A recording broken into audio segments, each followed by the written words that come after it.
Fee reimbursement చాలా రోజుల నుంచి ఆ డబ్బులు రిలీజ్ చేయక విద్యార్థులు ఎన్ని ఇబ్బందులు పడుతూ ఉన్నారో చెప్పలేము. ఆ కాలేజీలలో ఫీజులు కట్టాలి, ఫీజులు కట్టకపోతే హాల్ టికెట్ ఇవ్వమంటారు. కాలేజీలకు డబ్బులు రాకపోతే పాపం మెయింటెనెన్స్ ఖర్చులు ఉంటాయి, వాళ్ళను ఏమనలేము. ఇక డబ్బులు కట్టాలంటే వీళ్ళకి ఆ స్థాయి లేక అప్పులు తెచ్చుకుంటున్నారు, చాలా ఇబ్బంది పడుతూ ఉన్నారు. దీని మీద విద్యార్థులు కూడా స్ట్రైకులు చేశారు, నిరసనలు కూర్చున్నారు. దాదాపు చాలా రోజుల నుంచి మనం నెత్తినోరు కొట్టుకుంటూ ఉన్నాం. ఈవెన్ ఒకసారి జగన్మోహన్ రెడ్డి గారికి కూడా రిక్వెస్ట్ చేశాం, సార్ దీని మీద ఒకసారి ఒక ట్వీట్ అయినా చేయండి, లేకపోతే కనీసం ఒక మీడియా సమావేశంలో అయినా మాట్లాడండి. ఎందుకంటే ఆయన మాట్లాడితే కనీసం ప్రభుత్వం స్పందిస్తుందేమో, ఆయన తిట్టుకుంటూ అయినా స్పందిస్తుంది కదా. నీ మొహం చూసుకున్నావా, నువ్వు సైకోగాడివి, ఏదో ఒకటి తిట్టుకుంటూ స్పందిస్తారు కదా, ఏదో నిందల వేసుకుంటూ ఆయన కనీసం ప్రభుత్వ స్పందన ఏంటో అన్న తెలుసుకుందామని. ఎట్టకేలకు దీని మీద జగన్మోహన్ రెడ్డి గారు ట్వీట్ చేశారు. చంద్రబాబు నాయుడు గారి కూటమి ప్రభుత్వం విద్యార్థుల జీవితాలతో చెలగాటమాడుతుంది.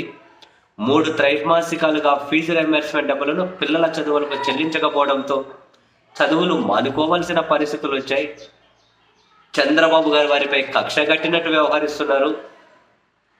ఒంగోలు జిల్లా జే పంగులూరులో ఫీజు రియంబర్స్మెంట్ రాక ఫీజులు కట్టలేక పనులకు వెళ్తున్న విద్యార్థి కథనం నాకు ఆవేదన కలిగించింది. చంద్రబాబు గారు రాగానే అన్ని రంగాల్లోనూ తిరోగమనమే కనిపిస్తోంది. ముఖ్యంగా విద్యారంగాన్ని దారుణంగా దెబ్బతీశారు.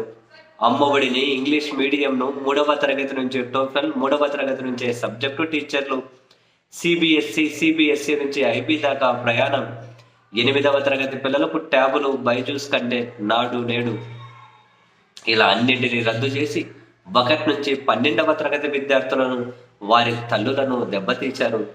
Vasathi Deevena, Vidya Deevena నిలిపేసి degree, engineering, doctor చదువులు చదువుతున్న వారిని తీవ్రంగా ఇబ్బంది పెడుతూ ఉన్నారు. వైఎస్ఆర్సీపీ ప్రభుత్వ హయాంలో ప్రతి త్రైమాసికం పూర్తి కాగానే తల్లుల ఖాతాలో జమ చేసేవాళ్ళం. ఇలా గత విద్యా సంవత్సరం డిసెంబర్ త్రైమాసికం వరకు 12,609 కోట్లు ఒక్క విద్యా దీవెనకే ఖర్చు చేశాం. తల రాతలను మార్చేది చదువులు మాత్రమేనని గట్టిగా నమ్ముతూ వైఎస్ఆర్సీపీ హయాంలో మొత్తం ఈ 2 పథకాలకే 18,000 కోట్ల వరకు ఖర్చు చేశాం. ఎన్నికల కోడ్ కారణంగా జనవరి, మార్చి త్రైమాసికానికి ఏప్రిల్లో వెరిఫికేషన్ చేసి మే నెలలో ఇవ్వాల్సిన ఫీజు డబ్బులు ఇవ్వనీయకుండా ఇదే కూటమి పార్టీలు ఈసీకి ఫిర్యాదు చేశారు. పోనీ ఎన్నికలైన తర్వాత వీళ్ళు జూన్లో అయినా ఇచ్చారా అంటే అది లేదు.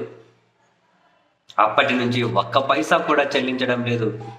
ఏప్రిల్లో ఇవ్వాల్సిన వసతి దీవెన పరిస్థితి కూడా అంతే. తర్వాత ఏప్రిల్, జూన్, తర్వాత జూలై, సెప్టెంబర్ త్రైమాసికాలకు సంబంధించి ఫీజుల చెల్లింపులో ఎలాంటి అడుగు ముందుకు పడడం లేదు. ఇప్పుడు అక్టోబర్, డిసెంబర్ త్రైమాసికం కూడా గడిచిపోయింది. దీంతో కలుపుకుంటే సుమారు 2,800 కోట్లకు పైగా ఫీజు రియంబర్స్మెంట్ చేయాల్సి ఉంది.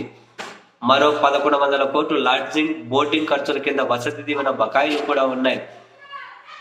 మొత్తంగా బకాయిలు పెట్టిన డబ్బులు డిసెంబర్ నాటికి 3,900 కోట్లకు చేరుకుంటాయి.